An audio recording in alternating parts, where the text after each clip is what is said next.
Et puis là, un jour, je reçois un appel de ma mère et qu'est-ce qu'elle m'annonce? Elle me dit, est-ce que tu sais que Huguette, ta tante, elle sort avec Jean-Mich?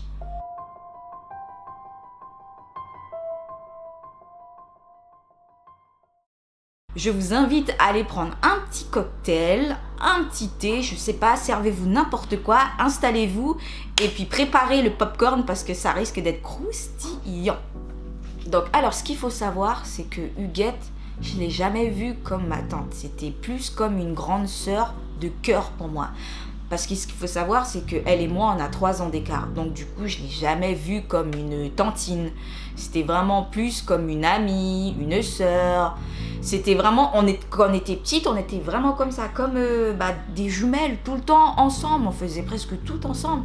Et ce qui fait que lorsqu'elle m'a fait toutes ces choses-là, j'ai été énormément déçue.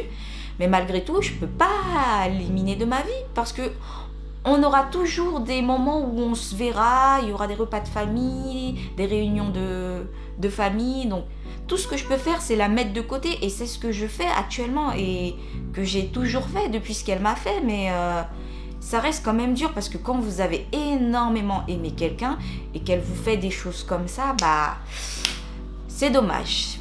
Il y a quelque chose qui se brise et qui malheureusement ne peut jamais être recollé et redevenir comme avant. Pour situer les choses dans le temps, en fait, cette histoire s'est passée entre 2008 et 2009.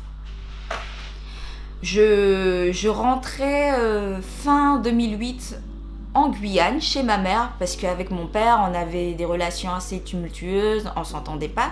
Ce qui fait que du coup, il m'a dit écoute, tu vas retourner chez ta mère et puis je pense que ça va te faire du bien. Donc j'y suis retournée fin 2008, je pense que c'était plus juin, juillet, quelque chose comme ça. Enfin, je me rappelle plus.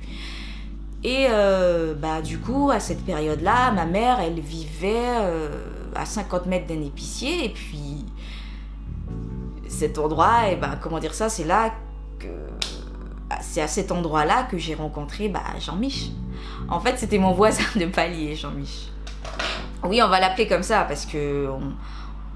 On va pas dénoncer les prénoms, on n'est pas là pour dénoncer qui que ce soit. Et donc Jean-Mich, c'était mon voisin de palier. Comment je l'ai rencontré?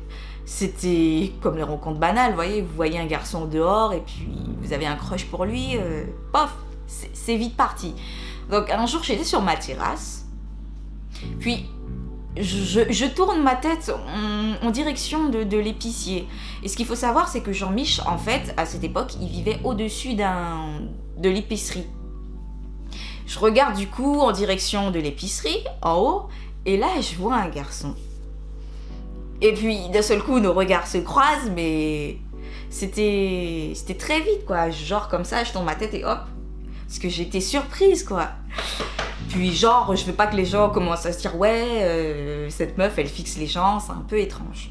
Donc du coup, en 2 secondes, pour moi, c'était fou. J'ai craqué, j'avoue, tout de suite, j'ai craqué, il m'a plu. Et Jean-Mich, c'était un Asiatique guyanais, donc un Blasiade. Tout de suite, j'ai eu le coup de foudre, quoi. J'ai eu un gros crush sur lui. Et moi, à cette époque, j'étais un peu naïve. J'étais même beaucoup naïve. J'avais jamais vraiment eu de relation avec un garçon, sortir comme il faut avec un garçon, parce que ce qu'il faut savoir, c'est qu'à cette période-là, j'avais pas eu une grande estime de moi-même, je complexais énormément par rapport à mon corps, par rapport à moi, parce que j'étais pas mince, j'étais ronde, bien ronde, j'étais grasse même, grasse comme une grosse poule. Je sors assez régulièrement pour le croiser, pour faire genre que c'est le destin, on se croise comme ça, par hasard, pour pas faire genre que j'attends qu'il passe et pof. Non, j'avais tout calculé. J'ai eu du coup à cette même période un cousin qui est venu à la maison. Il avait trouvé du travail sur Cayenne, mais il n'avait pas de logement, il savait pas où rester. Donc ma mère lui a dit écoute, tu peux rester chez nous, ça me dérange pas. Et par hasard, je rentre un jour du lycée et je vois mon cousin qui parle avec Jean-Mich. Mais j'étais en mode choquée, j'étais là comme ça, mais à quel moment, à quelle heure ça s'est fait. Je me suis dit, bon, écoute, c'est le moment de surfer sur ce qui se passe actuellement. Donc je vais voir Paul, on va l'appeler comme ça, mon cousin, je vais voir Paul. Et je lui dis, écoute Paul, je vois que tu parles à Jean-Mich. Et je t'avouerai que j'ai des vues sur lui. Enfin, il me plaît bien, je le trouve bien mignon. Et j'aimerais bien avoir une petite ouverture, un moyen de discuter avec. Et je dis à mon cousin, écoute, tu vas lui poser telle ou telle question, tu lui demandes s'il a une copine, quel est son genre de femme, qu'est-ce qu'il aime, quel âge il a, enfin, bref, tu vois, les infos de base qu'on cherche tous à gratter quand un garçon nous intéresse. Donc, voilà, Paul croise Jean-Mich, il discute, après il revient, il me dit oui, il n'a pas de copine, concernant les filles, peu importe, il marche au feeling, si elle a du charme, c'est tout ce qui compte pour lui. Donc je dis ok. Et ensuite on repart dans une stratégie, donc je prends Paul à part et je lui dis écoute, voilà ce qu'on va faire, tu vas lui glisser délicatement dans la conversation que tu auras avec lui, comme quoi ta cousine, elle te trouve charmant. Paul, mon cousin, ne vous perdez pas. Il me dit, tiens, j'ai récupéré son numéro, il m'a donné son numéro et il m'a dit que si tu veux le contacter, lui envoyer un SMS, il n'y a pas de souci, il serait ravi et qu'il attend du coup ton message. Mais moi là, dans ma tête, j'étais là, pom pom pom, pom pom pom pom pom pom. Vous savez la danse de satisfaction là, quand vous avez réussi, quand vous êtes contente et tout. Et je vois le numéro et j'étais en stress mais total et je me suis dit non, je vais pas lui envoyer, non, je vais attendre, je vais pas lui envoyer tout de suite un message sinon ça va faire la meuf qui était trop en chien derrière lui. Et le lendemain, j'envoie un message, je lui dis salut, c'est moi, on échange, tac par-ci par-là, on parle et puis après on se donne rendez-vous juste devant chez moi. Bon, je me suis dit, c'est devant chez moi, ça passe. Si je fais un faux pas et que ça va pas, je rentre vite chez moi, je m'enfuis. Il n'y a pas de souci, il y a chez moi, là, hop, je prends mes jambes à mon cou, je rentre chez moi et c'est fini, quoi. Et Jean-Mi chez moi, on commence à flirter, enfin, il commence à me complimenter et me dire que je suis mignonne et que il était surpris de savoir que j'avais fait toutes ces démarches pour essayer de l'accoster. Je vous jure, moi... Non, mais à cette période-là, comme j'avais pas confiance en moi, je me voyais pas directement aller voir un garçon et lui dire « Hey, salut, je te trouve mignon, est-ce que on peut s'échanger nos numéros afin qu'on puisse parler et tout ?» Non, j'étais vraiment pas dans cette optique-là. Donc, on parle et puis on se met à sortir ensemble. Je le présente à ma famille au bout de 6 mois. Il rencontre vraiment tout le monde, ma grand-mère, mes tantes, mes cousines, tout le monde. Et ce qu'il faut savoir, c'est que du coup, Huguette était présente ce jour-là où il est venu et qu'il a rencontré tout le gratin familial. Et elle, à cette période-là, elle était en couple. À aucun moment, ça me serait venu que,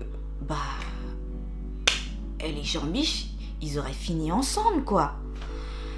Et du coup, elle-même, elle savait en plus que je l'aimais bien parce que franchement, pour le présenter à ma famille, c'était pas quelque chose d'anodin. Et vu comment elle avait pas l'air de s'intéresser à Jean-Mich, je me disais bon, ok, elle l'a vu, puis c'est tout, basta, on s'arrête à là. Et 9 mois plus tard, lui et moi, on se sépare parce qu'il fait trop de crises de jalousie, de possessivité, crise qui devient un peu plus violente, il me fout la honte en public, ouais, voilà, quoi. Le gars, trop jaloux pour moi, et moi, à 17 ans, je me voyais pas gérer ce genre de relation avec ce genre de gars, quoi. J'étais encore trop jeune pour supporter ça, voilà, laissez-moi vivre ma vie. On se sépare, et puis, fin 2009, je vais en vacances chez mon père. Et puis là, un jour, je reçois un appel de ma mère et qu'est-ce qu'elle m'annonce ? Elle me dit « Est-ce que tu sais que Huguette, ta tante, elle sort avec Jean-Mich ?» Et j'étais là en mode « What ? Seriously ? Why not ?» Tout ce que j'ai pu répondre ce jour-là, et c'était vraiment parce que j'étais choquée et que j'étais démunie, j'étais désarmée face à ce que ma mère venait de m'annoncer. C'était genre, ah bah ok, mais tu sais, je m'en fous, Jean-Michel, moi, c'est terminé, donc elle fait ce qu'elle veut. Moi, dans ma tête, j'étais en train d'halluciner. Je me disais, mais non, c'est pas passé, c'est un rêve.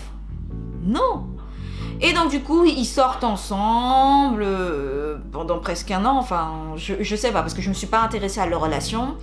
Ils se sont séparés.